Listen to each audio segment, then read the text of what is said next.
Alright guys, we got to deal with this mower in the background. My neighbor's cutting his grass. But I think you'll be able to hear.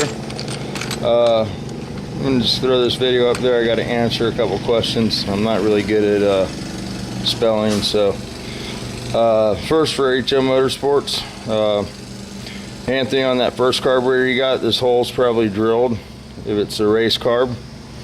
And we used to drill that passage. I think if you go look in that book, they'll refer to that hole. You know, I didn't start out by building fast carburetors. What I did was I bought a $200 carburetor. This was the one that I bought from Robinson Speed Shop. And I took it apart and I copied it. And I drilled all the passages the same. And at part throttle, these race carbs,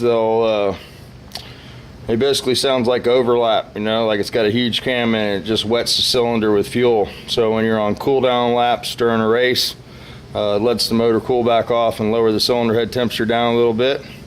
So some of the passages down here behind the jet and this hole in the pump area are enlarged, and it's hard to make them have part throttle.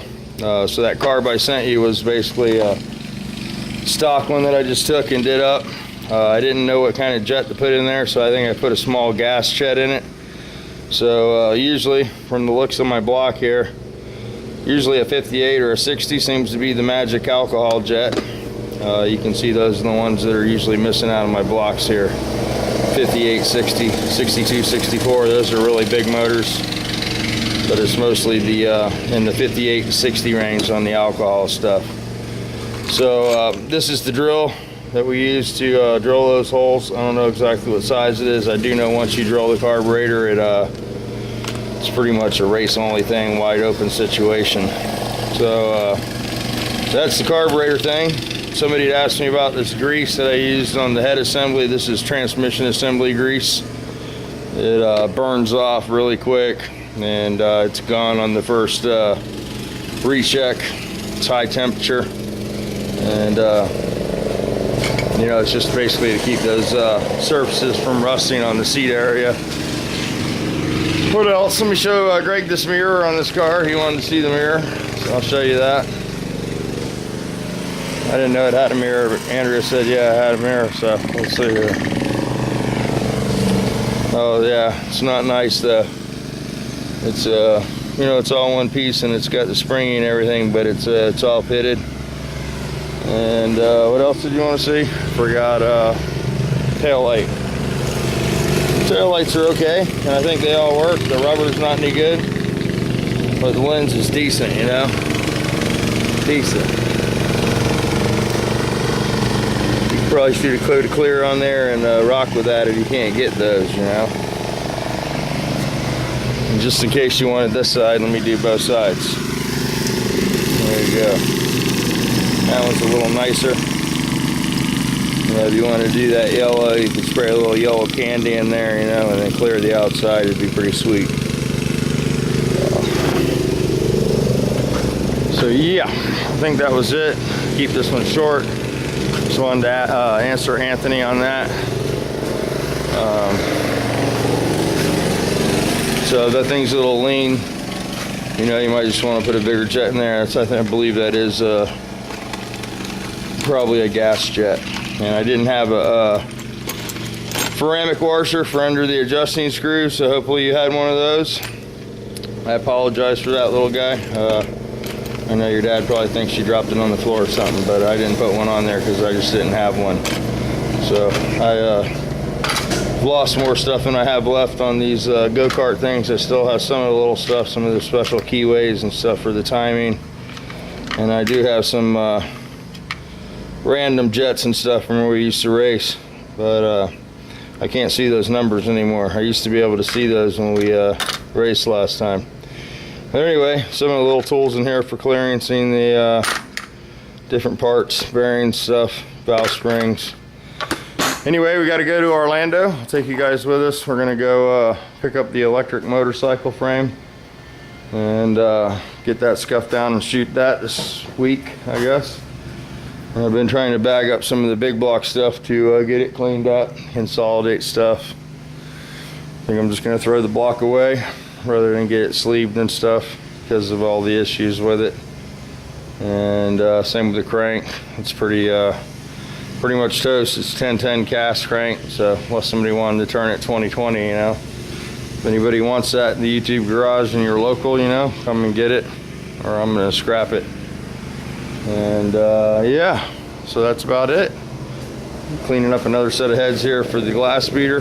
Just clean this set up. Got these in on that motor I bought. These are like brand new heads. They don't look like it, but there they do. These are Brazilian. I think one of the dudes on the tubes was asking me if I ever saw one of these with that symbol in it, the 2BR with the Audi symbol in there with the VW symbol. That's a Volkswagen head from Brazil, and these are pretty decent. These are a little sturdier than the Mexican type head. They do have a little smaller combustion chamber, so you know you got to open that up sometimes a little bit. But these have been cut once recently. You know, they look pretty fresh. We'll get those sandblasted up, and we'll change the guides, valve job them, and reassemble those for some rebuilt heads. And I got the heads put together for the 1600. We did that the other day, and I've got these sitting here. We got to do a little CC job on these and balance out the chambers.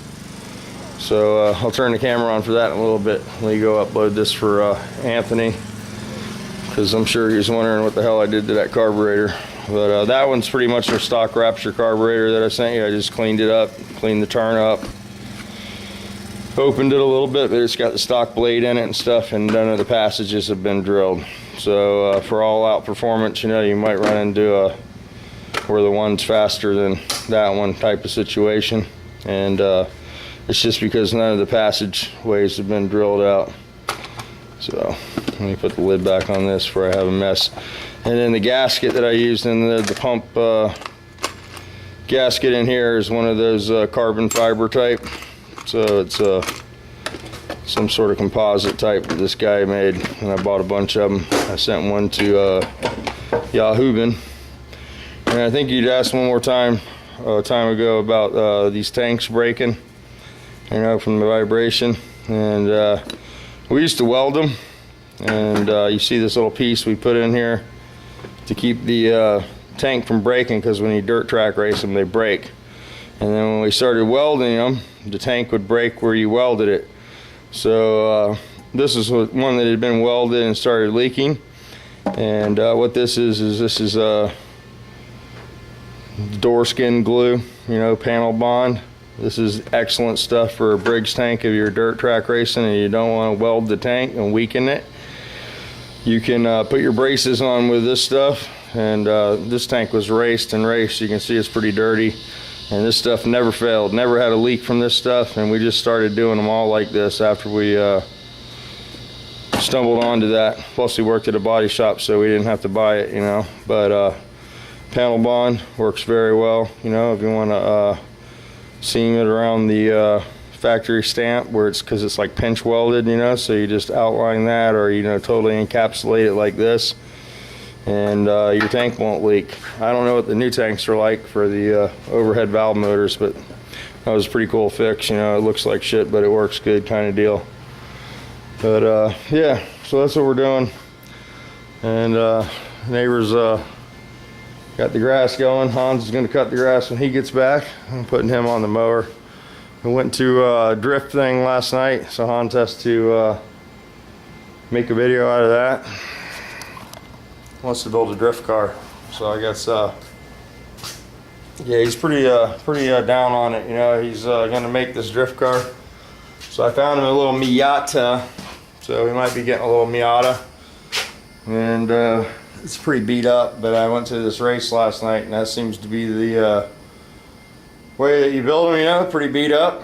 And I got a little TO4 turbocharger, and we'll basically build a little setup like we got on the drag car here. Give them 300 horsepower and let them spin the tires a little bit. Looks like fun though. It was a good time. So I get him to put that video up when he puts them all together, of course. And with that, I'm gonna let you guys go. I'll take you with me to Orlando, and you guys have a great day. It's a great day here today, no rain.